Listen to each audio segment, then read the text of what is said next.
Bueno, vamos a pasar al tema 6 del temario. Ya vimos todo lo que se refiere a la administración pública, los organismos centralizados, descentralizados, desconcentrados.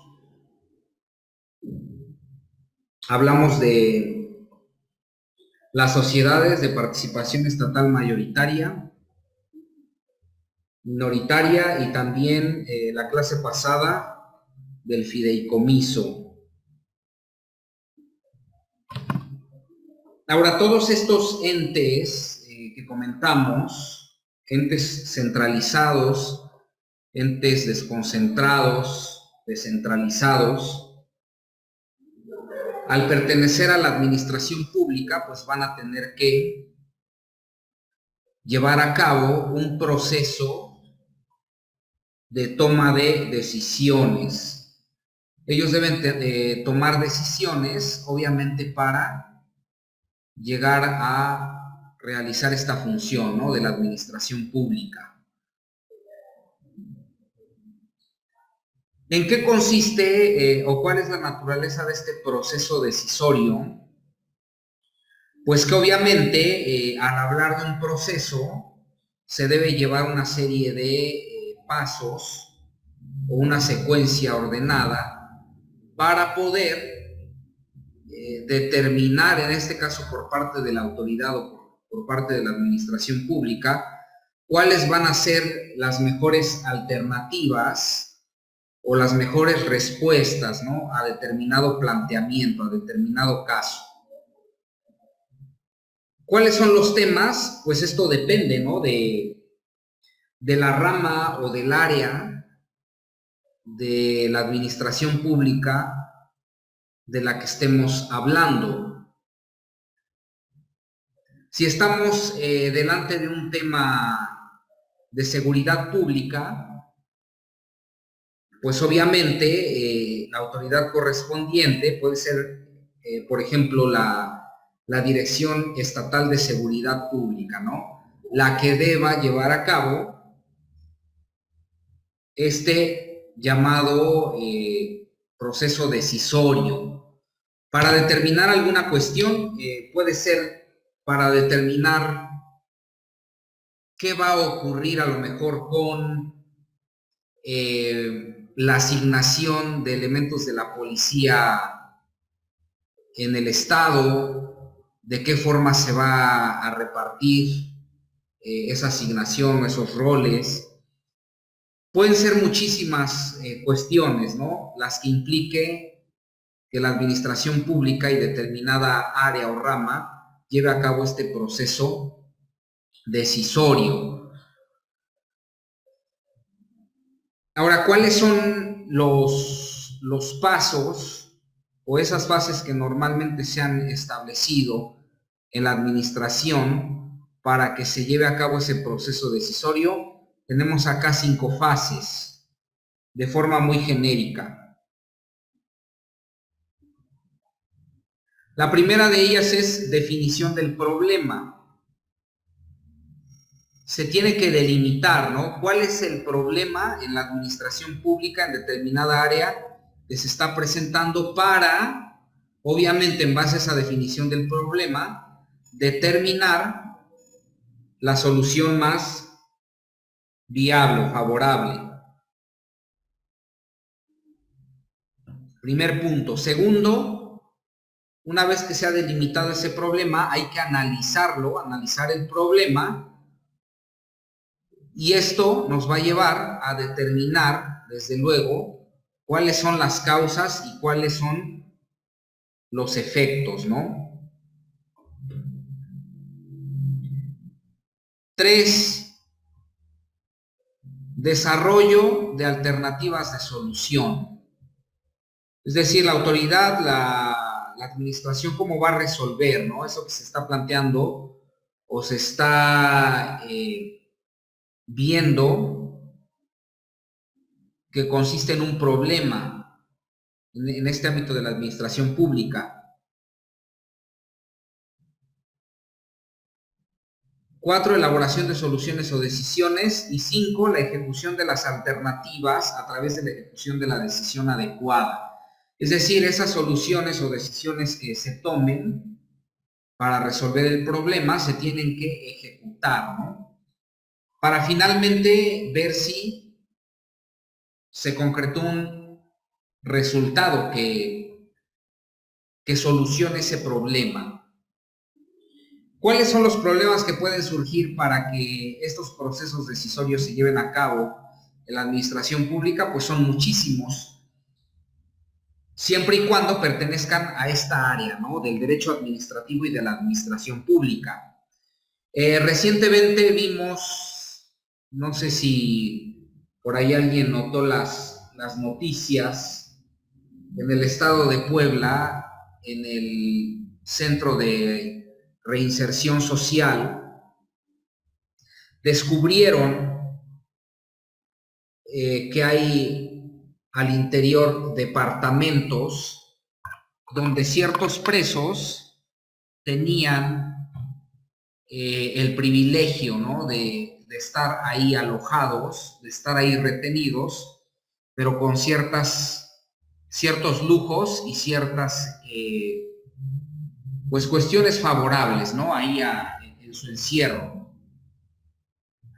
Y pues eran perfectas zonas en adecuadas condiciones, no es lo que normalmente conocemos y pensamos de la cárcel, ¿no? En el interior.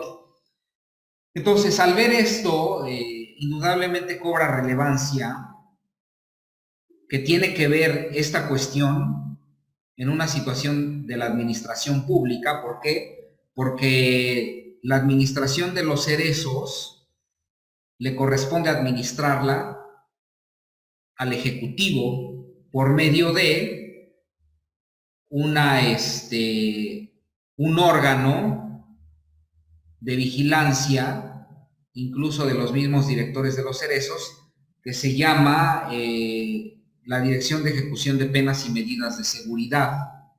Pero finalmente pertenecen al Ejecutivo, al igual que la forma en cómo se designan los directores de estos cerezos, tiene que ver directamente con el Ejecutivo, ¿no? O Secretaría de Gobernación. Entonces, esto que salió como noticia de que había departamentos, de que había lugares ahí para que ciertos presos tuvieran privilegios, ¿es un problema? Sí. En el ámbito de la administración pública, sí.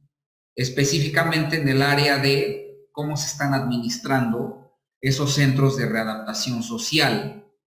Entonces tenemos un problema.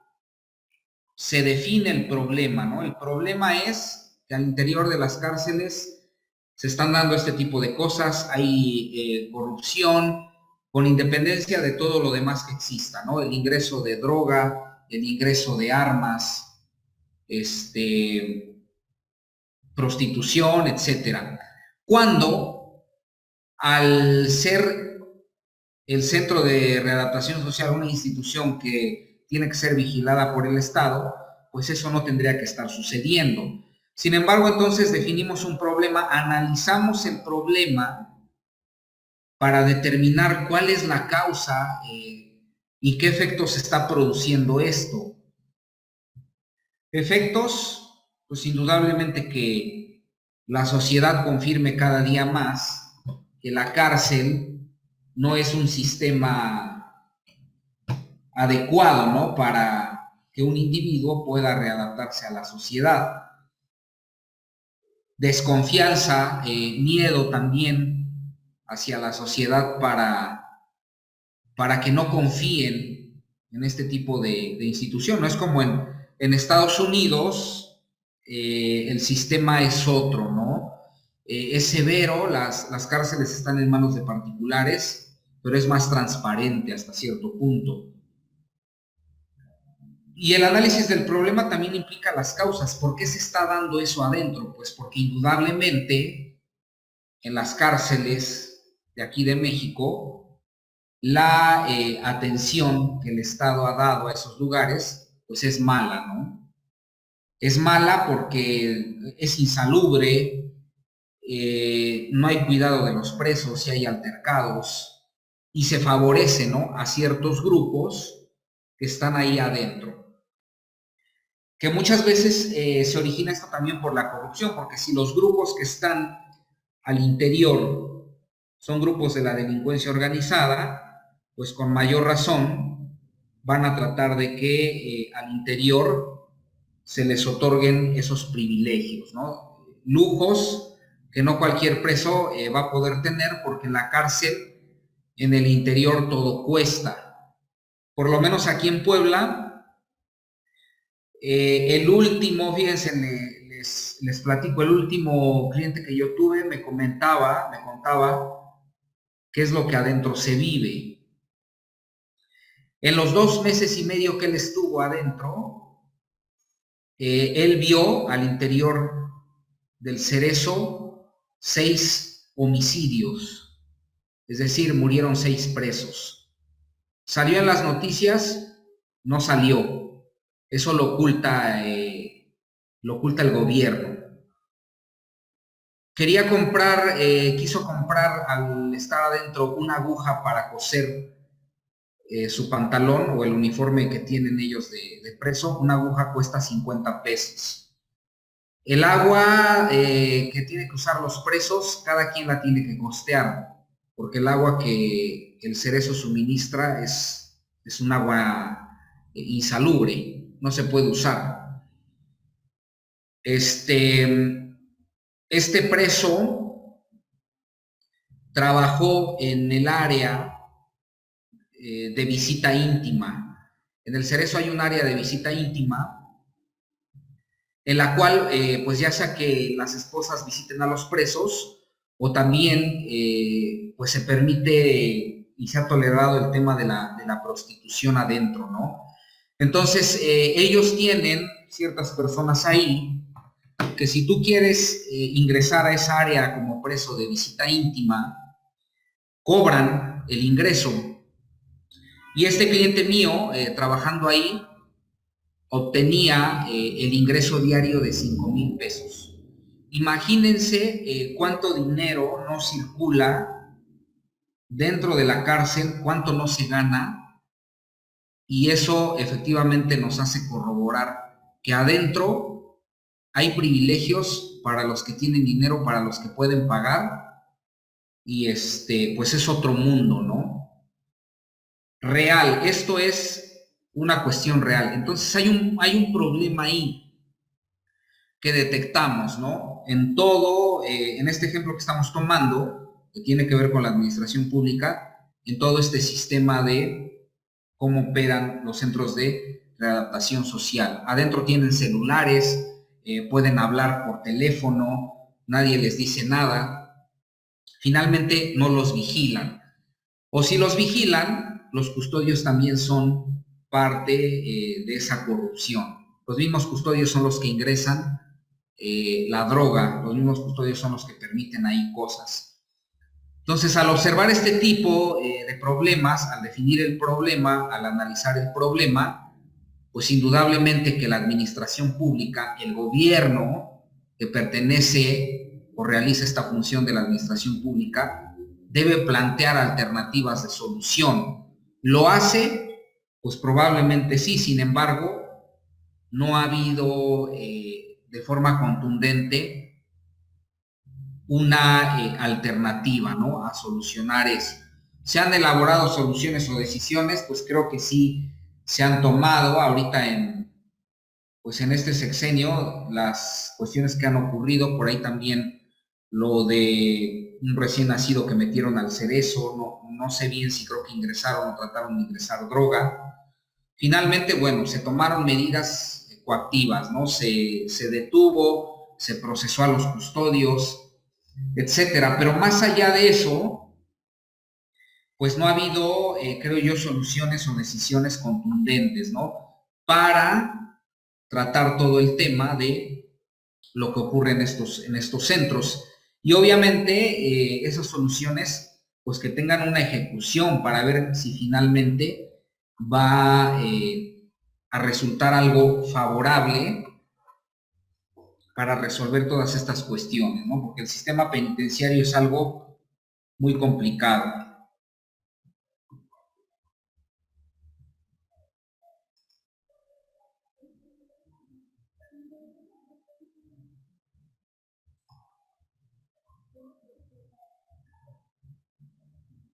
Bueno, entonces, esos 5 pasos son los que tiene que realizar la autoridad, la administración pública, para llevar a cabo un proceso decisorio, ¿no?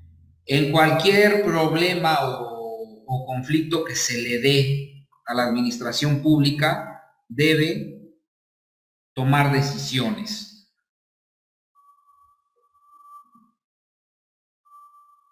Ahora, para la toma de decisiones, tenemos acá los titulares de la administración pública en los 3 niveles de gobierno, ya sabemos, federación, estado y municipios, cuentan además de sus órganos inferiores con dependencias de consulta, no solamente especializados, sino en términos generales altamente calificadas, esas dependencias de consulta, que hacen un análisis exhaustivo del problema, tomando en consideración todos los factores mencionados, así como los de conveniencia,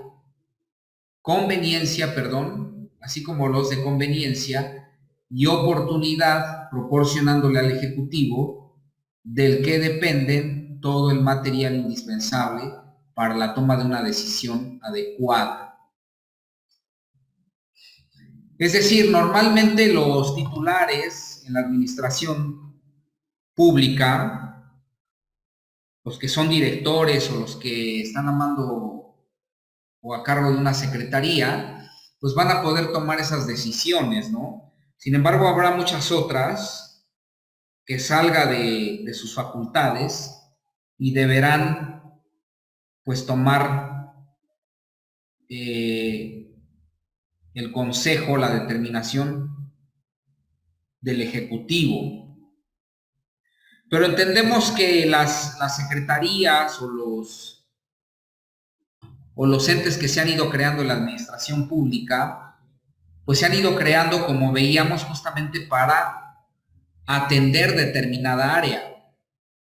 Secretaría de Turismo, su área es turismo. Si hay un problema en el área del turismo, ellos tienen que llevar a cabo, pues, un proceso decisorio, siempre y cuando esté en sus facultades. Secretaría de Hacienda, deberán tomar decisiones, llevar a cabo un proceso decisorio sobre sus facultades, ¿no? Conforme a lo que la ley les permite a ellos decidir. Y cuando sale de su campo o de sus manos esa toma de decisiones, pues deberán acudir a la autoridad, al superior jerárquico, ¿no? Que en este caso es el Ejecutivo. Ahora, aun cuando tengan facultades para decidir determinadas cosas dentro de sus funciones, lo que va a ocurrir es que, pues, muchos órganos o titulares de la administración pública, para esa toma de decisiones, cuentan con dependencias de consulta o muchas veces hacen uso incluso de consultores externos. Es decir, la administración pública contrata a un despacho privado para que les resuelva algún tema, ¿no? Y lleve a cabo el proceso decisorio en base a la opinión que le da un tercero experto en alguna área o materia, ¿no? Por ejemplo, actualmente está siendo usado mucho en la administración pública estas cuestiones de la transparencia, porque es un área, digamos, pues relativamente nueva, donde muchos municipios o entes del Estado buscan, para llevar a cabo un proceso decisorio o tomar una decisión en relación con algún tema de transparencia, pues tienen que contratar alguna consultoría, ¿no?, externa, que les indique cómo contestar a lo mejor las solicitudes de acceso, los recursos de revisión, varias cuestiones que implican esa materia. Pero esto lo hacen con la finalidad, pues, de que ellos puedan tomar la mejor decisión, ¿no?, en cuanto al tema que se les presenta en el desarrollo de la administración pública. Ahora, ¿cuál es el marco jurídico de ese proceso decisorio? Pues ese marco a través del cual las autoridades de la administración pública van a tomar decisiones es el artículo 16 constitucional. Dice acá, de la Constitución Política de los Estados Unidos Mexicanos de 1917, que es la actual, ¿no?, la que nos rige ahora. ¿Qué establece este artículo 16? El principio de legalidad. ¿A qué se refiere este principio? ¿Alguien recuerda qué nos indica este principio? Carla, Dana. Principio de legalidad.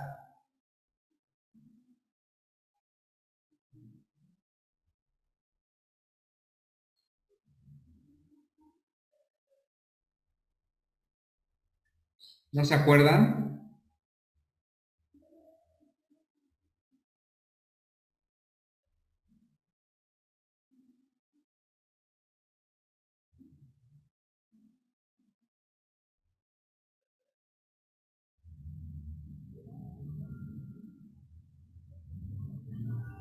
El principio de legalidad, en resumen, nos indica que la autoridad únicamente puede hacer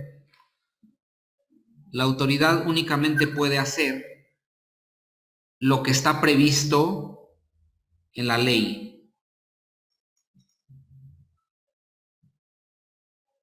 Exacto. Dice Carla que estuviera pegado a la ley. Exacto, la autoridad se tiene que apegar a lo que dice la ley. Si la autoridad hace algo que la ley no le permita, entonces está fuera del principio de legalidad, está fuera del marco de la ley y estaría vulnerando derechos, ¿no? Derechos humanos o garantías de las personas, de los particulares, de los gobernados. Y fíjese entonces cómo este marco jurídico o el fundamento para que una autoridad o titular de la administración pública pueda tomar una decisión o llevar a cabo ese proceso de toma de decisiones, pues es nada más y nada menos que el artículo 16 de la Constitución, que establece este principio de legalidad y que sostiene que todo acto de autoridad que significa la toma de una decisión debe estar, primero, expresado en un mandamiento por escrito. No puede ser verbal. La autoridad no tiene ninguna facultad y la ley no le confiere ninguna prerrogativa para emitir un acto de forma verbal. Tiene que ser forzosamente por escrito. Primer punto. Segundo, esa autoridad que nos va a dar un mandamiento escrito tiene que fundar y motivar la causa legal del procedimiento. Es decir, bueno, ¿qué es fundar y qué es motivar? ¿A qué se refiere una y a qué se refiere otra?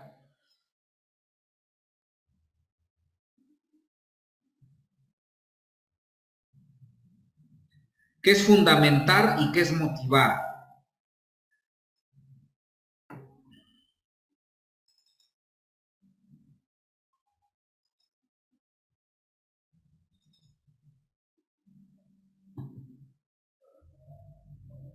Dana.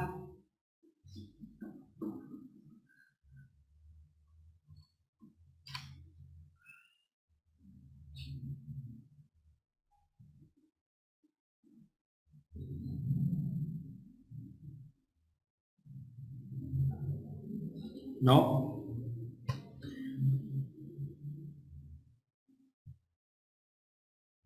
La idea es sencilla. Fundamentación implica que cuando la autoridad emita este mandamiento por escrito para tomar una decisión, funde. La fundamentación implica que a los gobernados les haga saber cuáles son los artículos o las disposiciones legales en las cuales se está fundamentando su decisión. Y los motivos, pues son las circunstancias, ¿no? Las razones por las cuales la autoridad toma determinada decisión. Entonces, todo esto debe estar apegado a la Constitución y también pues a las leyes administrativas aplicables, ¿no? Dependiendo la materia. Por ejemplo, puede ser que, ponía yo el ejemplo de lo que pasó aquí en los cerezos, que encontraron departamentos con ciertos lujos que los presos podían usar, que sería un problema que tiene que resolver la administración pública a través de un proceso decisorio, pero puede ser que, como ejemplo, pongamos que una persona le debe ciertos impuestos, ¿no? a Hacienda. Entonces Hacienda debe decidir o debe llevar a cabo un proceso decisorio de qué va a hacer con todos los que deben o los que no han declarado impuestos. De acuerdo a la ley, pues la decisión apegada al marco normativo, pues es que o denuncie si es que hay algún delito por no pagar los impuestos, o que de acuerdo a sus facultades, la autoridad hacendaria inicie un procedimiento, se le llama, son fases, ¿no? Hay procedimiento de verificación hasta llegar a lo que se llama el procedimiento económico coactivo, que una vez que ya se verificó, ya se constató que el gobernado debe, que ha evadido impuestos o no los ha pagado, ahora sí llevó a cabo un proceso económico coactivo, es decir, te voy a cobrar, como autoridad estoy facultada para cobrarte lo que debes. Entonces, hay un proceso decisorio por parte de la autoridad hacendaria para poder cobrarle a un gobernado los impuestos que debe. Ahora, puede ser que esta autoridad hacendaria diga, bueno, como no ha pagado, voy a tomar la decisión de embargarle bienes. Pero para esto, pues desde luego, que esa decisión que está tomando de embargarle bienes a la persona que debe, pues debe estar fundada y motivada, ¿no? Es decir, la ley de su procedimiento, de su materia, debe permitirle a esta autoridad hacendaria llevar a cabo embargos.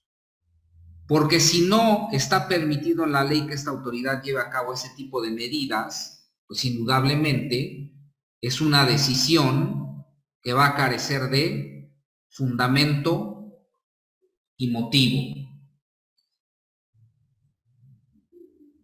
¿Dudas, preguntas con esto que estamos comentando?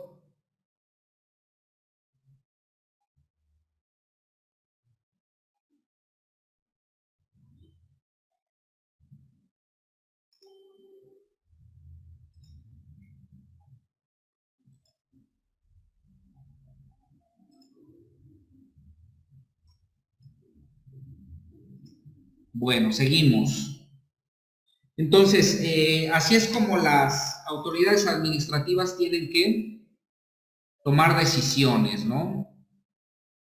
En realidad, muchas veces en la administración pública, la toma de decisiones muchas veces no se apega a un proceso determinado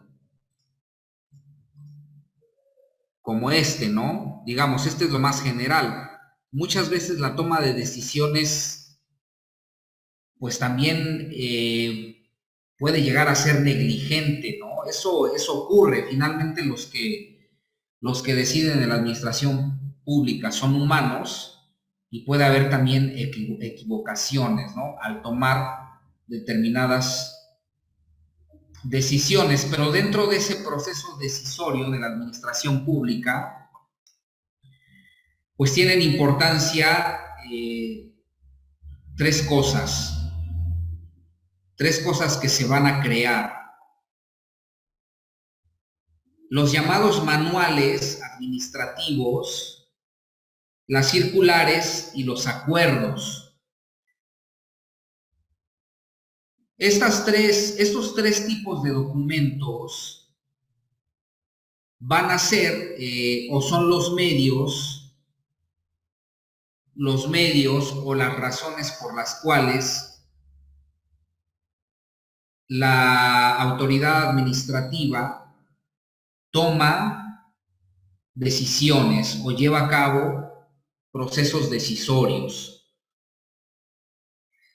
Entonces, manual, circulares y acuerdos. A través de estos o basados en estos documentos, la autoridad toma decisiones.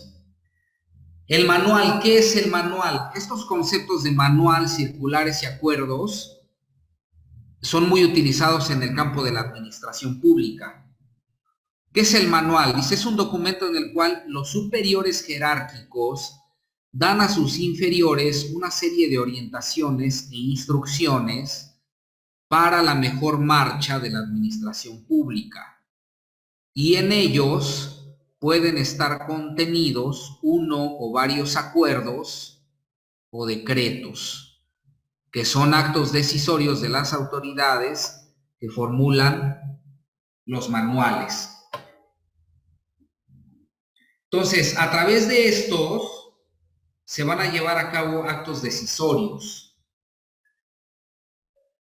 Los manuales normalmente, a ver, leo aquí en el chat, me dice Dana, profesor, disculpe, entonces se podría decir que pasó lo mismo con el cerezo de San Miguel, de acuerdo a lo que estaba explicando anteriormente. No entendí ya bien la pregunta. Acá estamos hablando, comentando de procesos decisorios de la administración pública. Lo que comentábamos es que hubo un tema ahí que salió ayer, creo que lo vi ayer o hoy en la mañana, donde en el cerezo pues detectaron que había una especie de departamentos, ¿no? Para privilegiar a ciertos presos y quien lo pudiera pagar, porque desde luego que eso cuesta. Entonces, de acuerdo a este proceso o estas fases para que la autoridad administrativa tome decisiones, lo que yo les decía es, con ese ejemplo, detectamos un problema, sí, hay que analizarlo, por qué se está dando, qué efectos causa, y proponer, obviamente, alternativas de solución a esto, ¿no? Elaborar, concretar esas soluciones y ejecutarlas. Sin embargo, el tema carcelario es un tema pues que siempre ha generado problema, ¿no? Y a pesar de que la autoridad administrativa tiene a su alcance o en sus manos estos procesos de decidir para resolver temas que se están dando en la administración pública, pues no lo hacen. Muchas veces están abandonados esos sectores o esas áreas, ¿no? Como lo es la cárcel, el sistema carcelario. Entonces, todas esas decisiones pueden surgir también, pues, de esto, de un manual, de una circular o de un acuerdo. A través de estos, pues, se van a llevar actos decisorios. Entonces, el manual, pues, va a ser un documento en el cual los superiores jerárquicos le van a indicar a los inferiores cuáles son esos lineamientos, orientaciones o instrucciones para mejorar la marcha de la administración pública. Y a través de estos, pues puedan acordar, ¿no? O decretar ciertas, pues, decisiones. No sé, se me ocurre estos manuales que se crean en la administración pública pueden ser de cualquier tema, siempre y cuando el superior jerárquico ordene que se tiene que elaborar un manual. Puede ser, se me ocurre, manual para la atención de los familiares de presos, ¿no? De presos y sentenciados. ¿Qué va a establecer ese manual? Bueno, ¿cuál va a ser el protocolo para que los familiares sean atendidos adentro de un cerezo? ¿Qué se les tiene que hacer? Una revisión rutinaria para el ingreso, que se les debe pedir una identificación, que deben pasar por ciertas áreas donde hay cámaras para que sean plenamente identificados, que no podrán permanecer al interior del cerezo más de una hora, no sé, se me ocurre, que solo podrán acudir a visitar a sus familiares o a los presos ciertos días. Es decir, se establece un manual por parte de los superiores para que los inferiores lo lleven a cabo, lo ejecuten y la marcha de la administración pública pues pueda ser mejor, ¿no? O más adecuada. Entonces, un manual lo ordena un superior jerárquico, finalmente para establecer instrucciones, ¿no? U orientar a personal que forma parte también de la administración pública con la finalidad de, pues obviamente, la buena administración pública, ¿no? O de tomar ciertas decisiones que favorecen a la misma. ¿Dudas con esto? Ahorita vamos a ver como la estructura de lo que implica la elaboración de esto.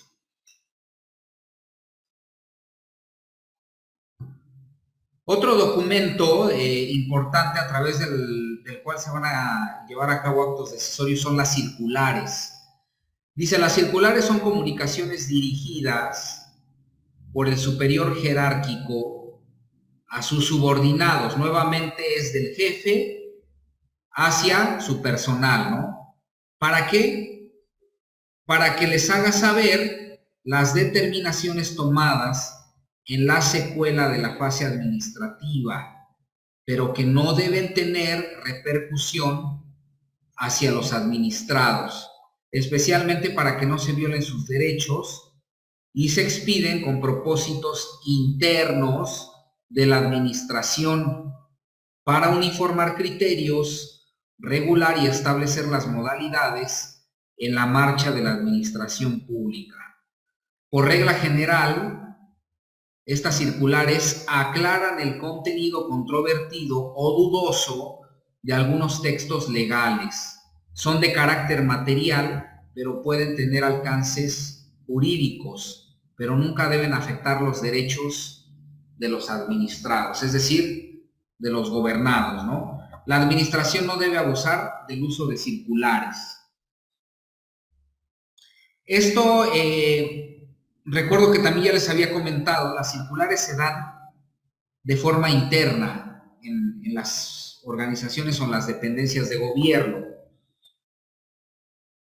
Por ejemplo, se emite una circular para que todos los trabajadores, se les recuerda por medio de una circular a todos los trabajadores de la administración pública que deberán rendir su declaración patrimonial a más tardar el último día de este mes, por ejemplo.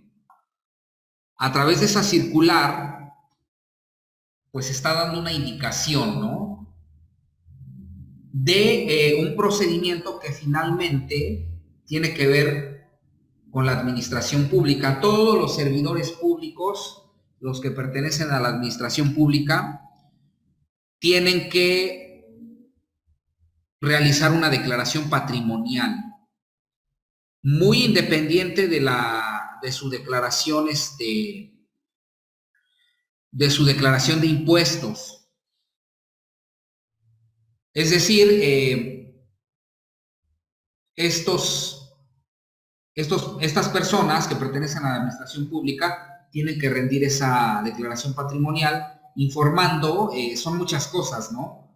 ¿Cuánto es lo que ganan? ¿Cuántos coches tienen? ¿Cuántas propiedades tienen? Si están casados, si su esposo también trabaja en la administración pública, cuánto gana su esposo o esposa, cuántos vehículos tiene. Es decir, es un filtro para transparentar por ese lado los bienes que tiene el servidor público, ¿no? Que pertenece a la administración.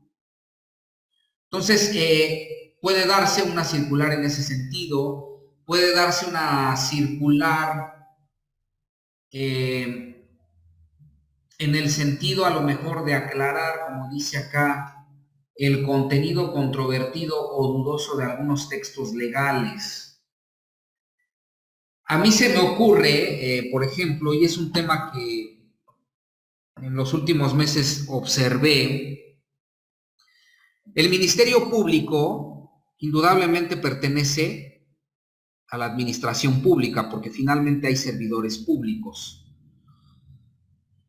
Cuando ellos atienden las denuncias por robo, por ejemplo, robo de vehículos, tienen que investigar en determinado momento si se recupera el vehículo. Ellos lo encierran esos vehículos en un corralón. Pero si ellos terminan de realizar todas las pruebas, ellos pueden determinar que se libere el vehículo a favor de la víctima, ¿no? Porque la víctima fue la que sufrió el robo. Entonces, lo que yo he observado es que los ministerios públicos giran instrucciones al corralón para que entregue el vehículo a la víctima, el vehículo que fue robado. Sin embargo, esas instrucciones que son por escrito únicamente determinan eso, no dicen, de acuerdo a la ley, no le indican al encargado del corralón que la víctima, por ser víctima, no debe pagar ni un solo peso por el servicio de corralón o de arrastre con grúa, si es que el vehículo fue arrastrado, ¿no? Al ser recuperado. Entonces, cuando las víctimas se constituyen o acuden a los corralones, pues el encargado del corralón, que muchas veces son corralones privados, le dice a la víctima: perfecto, el Ministerio Público ya te ordenó la liberación del vehículo, pero son 20,000 pesos, ¿no? Son 30,000 pesos para que te lo pueda yo entregar. ¿Por qué? Porque estuvo aquí depositado, porque yo te tengo que cobrar un piso, yo te tengo que cobrar el arrastre con grúa. ¿Y qué pasa? Que la ley de ingresos de aquí de Puebla, que es una ley de la administración pública, nos dice que las víctimas no deberán pagar ni un solo peso por ese tipo de servicios. Evidentemente, si fueron víctimas de un robo, todavía de que me roban, ¿cómo voy a pagar, no? Ese servicio? Entonces, el Estado determinó que las víctimas no deben pagar esos servicios de corralón y de arrastre con grúa si sus vehículos fueron el objeto de robo y esos vehículos fueron recuperados. Sin embargo, los ministerios públicos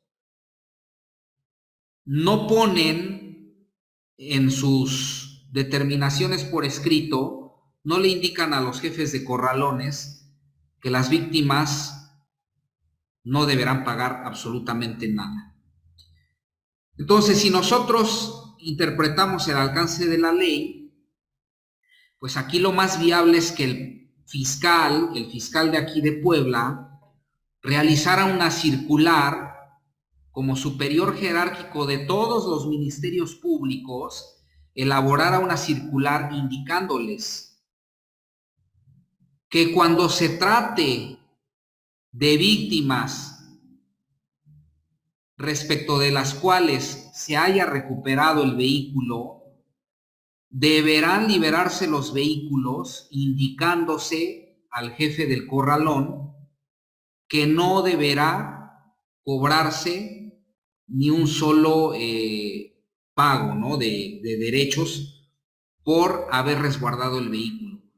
Sería lo más viable que el fiscal, como superior jerárquico, interpretando una norma, ni siquiera es dudosa, ni siquiera es controvertida, pero a través de esa circular pudiera dar la indicación a todos los ministerios públicos que, tratándose de víctimas de robo de vehículos, si estos fueron recuperados, deberán indicar en el oficio de liberación al jefe del corralón que no puede cobrarles absolutamente nada. Sí está claro esta parte, o sea, ¿para qué se usa esto? Para aclarar cuestiones internas de cómo están funcionando pues los órganos de la administración pública. Y este es un ejemplo que yo pongo, que sería lo más viable, que entre fiscal y ministerios públicos se diera este tipo de aclaraciones para no afectar a las víctimas, porque hay víctimas que no logran sacar sus vehículos porque lo que les cobran pues es mucho, ¿no? Es mucho dinero y finalmente pues ya no accionan, ya no llevan a cabo algún procedimiento legal para poder liberar el vehículo. Pero eso le corresponde a la autoridad a través de un acto o de un proceso decisorio para garantizar, ¿no? Derechos de las víctimas. Y así como esto, pues puede haber muchos otros ejemplos donde se utilicen manuales o circulares internamente en la administración. Dice acá respecto a las circulares, la Suprema Corte de Justicia de la Nación ha determinado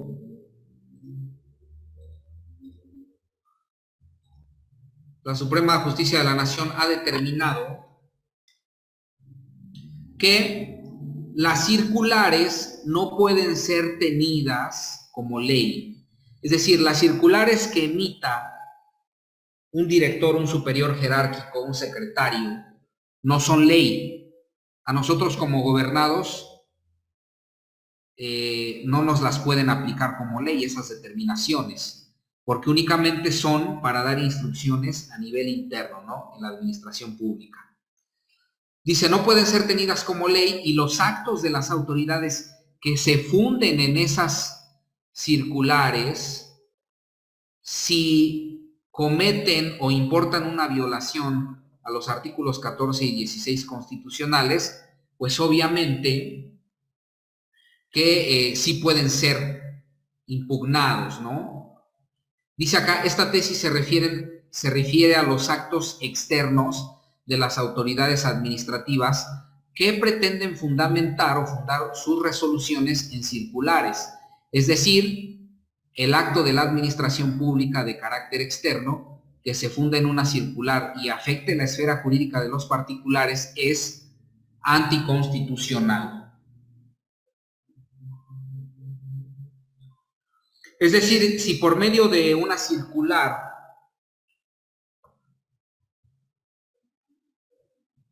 un superior jerárquico determina que todo su personal debe, no sé, hacer el cobro de determinados derechos, a lo mejor, no sé, se me ocurre, se emitió una circular para que se haga el cobro de derechos de, no sé, la reproducción o la emisión de copias, ¿no?, del procedimiento que se está llevando a cabo mediante la administración pública.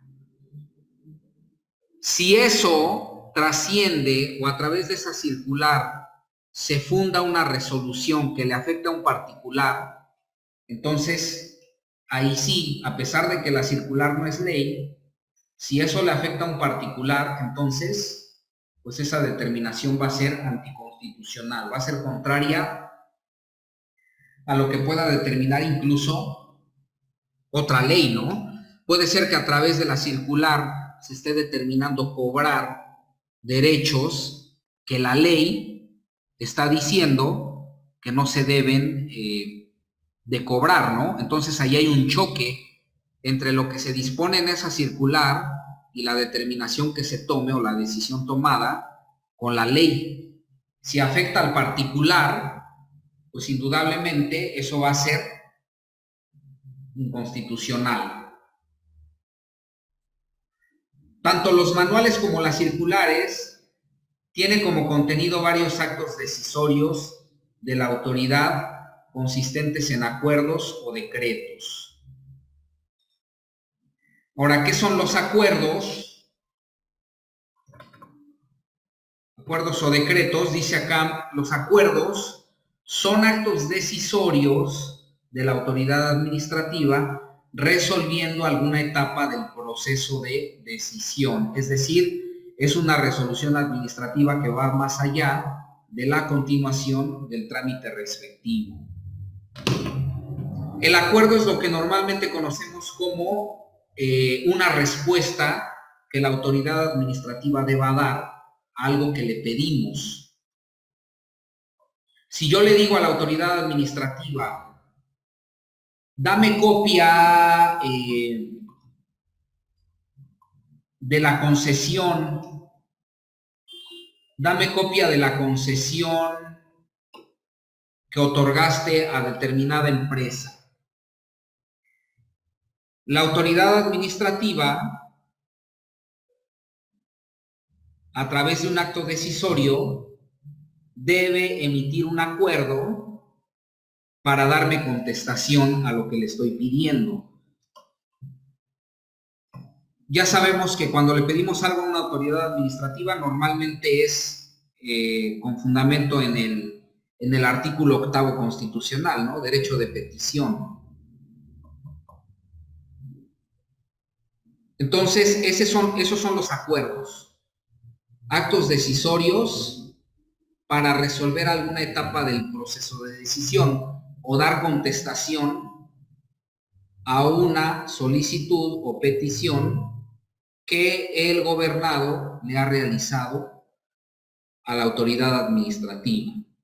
Se puede afirmar que los manuales administrativos y las circulares, por medio de los cuales se expresan acuerdos, solo producen efectos en el régimen interno de las dependencias administrativas, pero no pueden producirlo en perjuicio del administrado, y respecto a la técnica jurídica de su elaboración, se debe afirmar que siempre deben acatar el principio de legalidad. Es decir, todo acuerdo, toda circular, todo manual deben estar apegados al principio de legalidad y a las leyes reglamentarias correspondientes.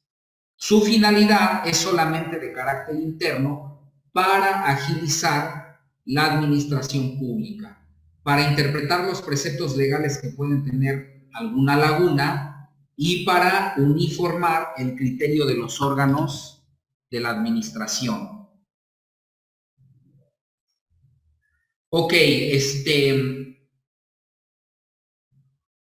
ahora entonces, estos manuales circulares, pues son internos, ¿no? Tienen efectos internos en la administración pública.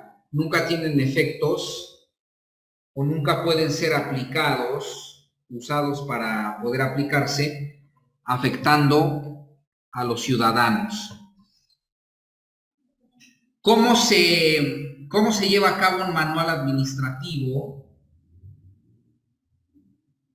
Habíamos dicho, los superiores jerárquicos son los que ordenan elaborar este tipo de manuales. Por ahí en el temario dice, ¿cuál es la técnica, algo así, la técnica jurídica para la elaboración de este tipo de documentos, ¿no? De instrumentos. Cada institución debe tener un reglamento interno. Por ejemplo, no sé, la Secretaría de Gobernación aquí en Puebla debe tener un reglamento interno. Convenciones y parques debe tener un reglamento interno.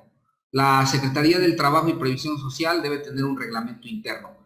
En esos reglamentos internos se determina que cada una de estas instituciones podrá, para el mejor desarrollo de sus funciones, elaborar manuales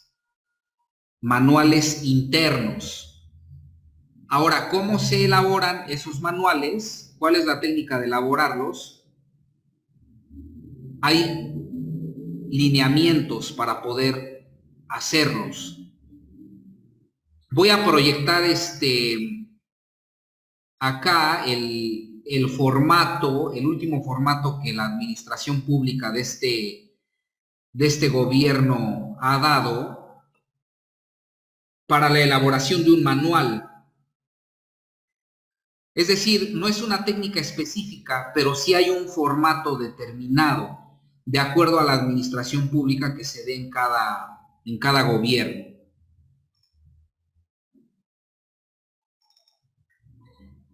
Estas diapositivas que acabamos de ver ya están en la plataforma. El examen lo vamos a abrir el día martes, se va a abrir el día martes, se cierra el mismo día martes. Y recuerden, para los que participaron en la semana académica, pues ya tienen de por sí su calificación aprobatoria. Hay quienes no participaron, hay quienes no agotaron todo lo que tenían que hacer en la semana académica, tienen que contestar el examen. Y también deben poner atención en el tema de las participaciones, que ya habíamos fijado los parámetros desde el inicio, y las tareas. Me atrevo a decir que hay quienes no han participado y hay quienes no entregaron la única o las dos únicas tareas que se dejaron, ya no aprobaron, Ya no aprobaron, porque recuerden que los porcentajes que fijamos por participación fue el 35% y por tareas 35%. Si no tienen algo de esto y no participaron menos en la semana académica, segurísimo ya no van a tener una calificación aprobatoria. Pero bueno, con excepción de eso, los que hayan participado en la semana académica, recuerden, deben contestar el examen. también para que puedan tener esa parte, ¿no? Esa formalidad aquí ante la escuela y puedan reafirmar lo que hemos estado viendo. Probar ahí el conocimiento de lo que hemos estado viendo. ¿De acuerdo? No hay duda de esto que estoy comentando, en este caso que está conectada Carla y Dana. Cualquier Yo duda que sí, tengan, profesor. de una vez. Yo sí tengo una duda. De acuerdo a lo que usted estaba diciendo, ¿cuál es la segunda tarea? Porque la que yo recuerdo es la de secretarías de Estado, ¿no? Creo que nada más fue esa, ahorita no recuerdo, pero fíjense, creo que nada más fue una. La realidad es que hubo por ahí, no sé si hay una o dos personas, alumnos, que no la hicieron. Entonces, pues eso les va a afectar, porque si así fue una y no la hicieron, esa una vale el 35%. Entonces, en la plataforma tendríamos que checar si fue una o dos, pero sí, creo que efectivamente nada más fue una, la de Secretarías de Estado. La otra que hubo fue de la evaluación pasada. Porque también, bueno, usted había dicho que había tarea investigar acerca de los paraestatales, pero que no la iba a subir como Exacto. tal, o bueno, Esa como nada parte de más la fue plataforma, nada para, más para comentarla. efectivamente, esa no valió como tarea. Entonces, lo que sí les puedo comentar a Carla y Dana que están aquí conectadas, más o menos ayer revisé plataforma, creo yo, ustedes no tienen ningún problema con calificaciones, todo está bien, pero sí lo comento para los que no, y que en su caso espero si reproducen la clase posteriormente, pues lo puedan ir considerando, ¿no? Y puedan ir enterándose de cuál es su situación en calificación. ¿De acuerdo? Sí, profesor, está bien. Bueno, Sí, profesor. perfecto. Pues para ir terminando, fíjense, acá les estoy proyectando. Este formato ya también lo subí a la plataforma. Digamos que estamos al corriente con las diapositivas hasta la semana 10. Si no me falla, esta es la semana 10. Si hablamos de cómo se deben elaborar estos manuales en la administración pública, que bueno, esto le va a servir al que llega a trabajar, ¿no? En la administración pública, porque normalmente ahí, en la administración pública, esto es lo que se pide. El jefe pide, elaboren un manual de operación para determinado tema, ¿no? Entonces, vean, lo que ha establecido el gobierno en este último sexenio, hasta tiene los colores, ¿no? Pues digamos, de lo que ha identificado al partido que es Morena, el guinda. Acá dice insertar el logo de la dependencia o entidad en formato PNG sin fondo. Estos formatos los proporcionan en la administración pública. De hecho, los podemos descargar incluso de la Plataforma Nacional de Transparencia. Aquí la dependencia que va a elaborar el manual tiene que insertar su logotipo, ya sea la Secretaría de Gobernación, la Secretaría de Turismo, etcétera, ¿no? Y es editable, acá se inserta, acá deberá ir la fecha, acá está la denominación, por ejemplo, dice Manual de Servicios al Público, Secretaría de Administración. La Secretaría de Administración aquí en el Estado es la encargada de aprobar todos los manuales que haga cualquier otro órgano de la administración pública. Ella es la encargada, la Secretaría de Administración es la que nos va a decir, tu manual es correcto, lo apruebo para que pueda empezar a operarse, ¿no? O puede ser que la Secretaría de Administración nos diga, ¿sabes qué? Corrige esta parte del manual, te lo regreso. La Secretaría de Administración tiene una base de datos donde ellos van poniendo cuántas observaciones le han hecho al manual, por ejemplo, de la Secretaría de Turismo, si ya fueron subsanados, si ese manual ya está vigente, ¿no? O ya está operando a nivel interno. Entonces, pues aquí digamos que esta es la portada, lo que el gobierno de Puebla sugiere para la elaboración de un manual. Insertar otra vez el logotipo. Aquí viene la clave que se le va a dar al manual, la fecha en la que se está elaborando, también tendrá que editarse. Todo esto es editable. Dependiendo del organismo que lo vaya a elaborar o vaya a realizar su manual, tendrá que irse actualizando. Vean, por ejemplo, acá dice número de revisión 1. Si la Secretaría de Administración ya me lo regresó 3 veces, pues ahí dirá número de revisión 3, ¿no? Hoja de identificación. Se da una clave al manual. Acá se pone quién elabora. Pues aquí tenemos el nombre de algún servidor público. Estos nombres son públicos, no hay ningún tema con alguna cuestión de protección de datos. Al ser servidores, pues es posible que estén públicos, ¿no? ¿Quién lo elabora? El manual. ¿Quién lo valida? O sea, ¿quién revisa? ¿Y quién lo autoriza? Acá tendrán que ir las firmas de cada servidor, ¿no? Y las fechas. Acá no sé, por ejemplo, dice DA, entiendo que es, no sé, director de área, DRH, director de recursos humanos, SA, no lo sé, será, creo que secretario administrativo o algo así.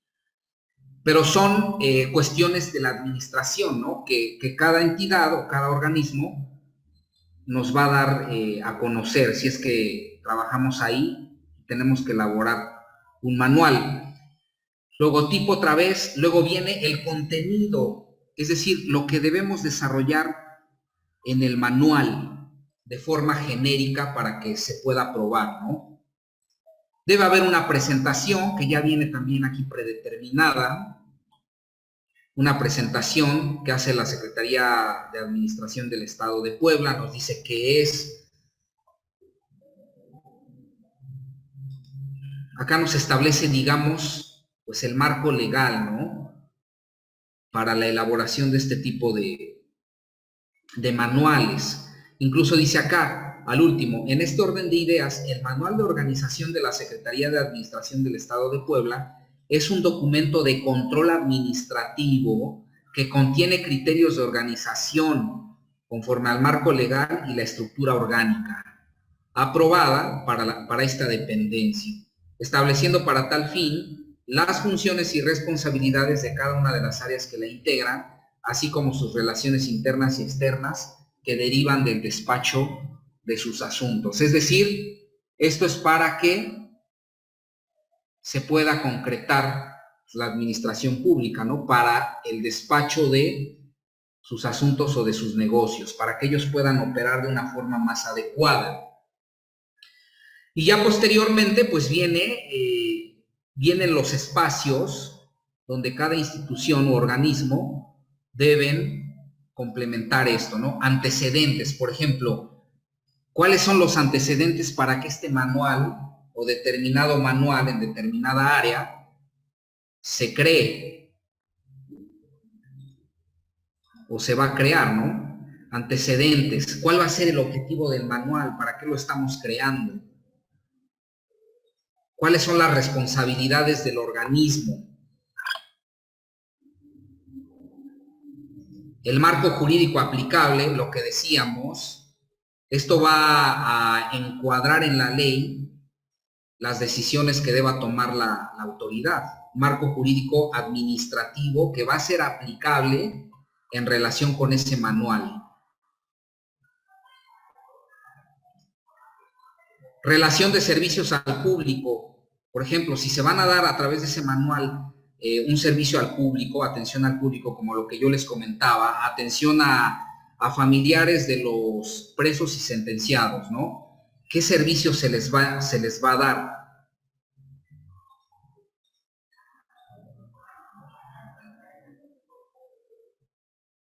cuál va a ser la unidad, ¿no? De adscripción o la unidad administrativa que va a brindar esto.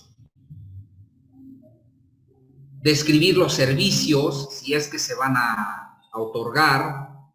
Por ejemplo, acá dice nombre de servicio, cuál es el objetivo de ese servicio, quién es el área responsable, la oficina que lo realiza, el costo. Es decir, todo esto tiene que estar apegado a la ley. Por ejemplo, si aquí se les va a dar el servicio de emitirles una constancia de que su familiar está recluido.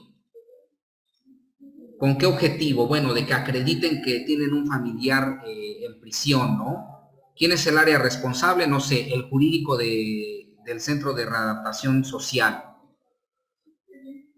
¿Cuál es el costo por obtener esa constancia? Se me ocurre, ¿no? ¿Qué vigencia tiene? Todo eso, pues tiene que especificarse aquí en el manual de operación. Teléfono, horario, dirección, correo, de el área que brinda esa atención, ¿no? Otra vez, descripción de servicios al público, glosario de términos, esto lo vemos en algunas leyes, ¿no? Por ejemplo, ¿qué se entiende por responsable?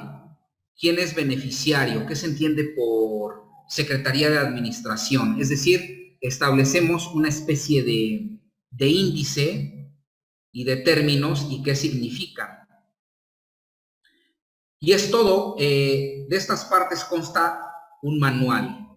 Más que técnica, es un formato al que debemos apegarnos o al que deben apegarse todos los que trabajan en la administración pública para poder operar este tipo de documentos, ¿no? O poder elaborarlos.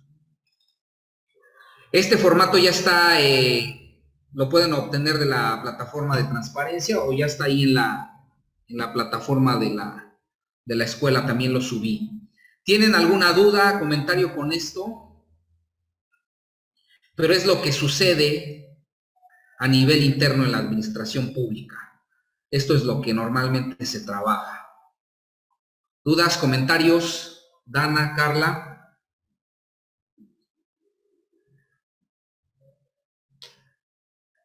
No, profesor. No, profesor.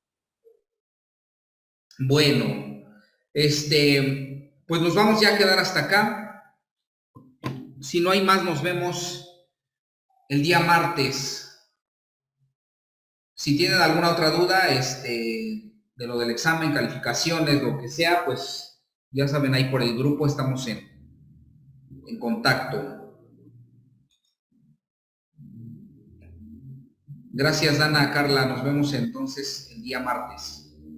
Muchas gracias. Sí, está bien, gracias. Hasta luego. Hasta luego, buen día.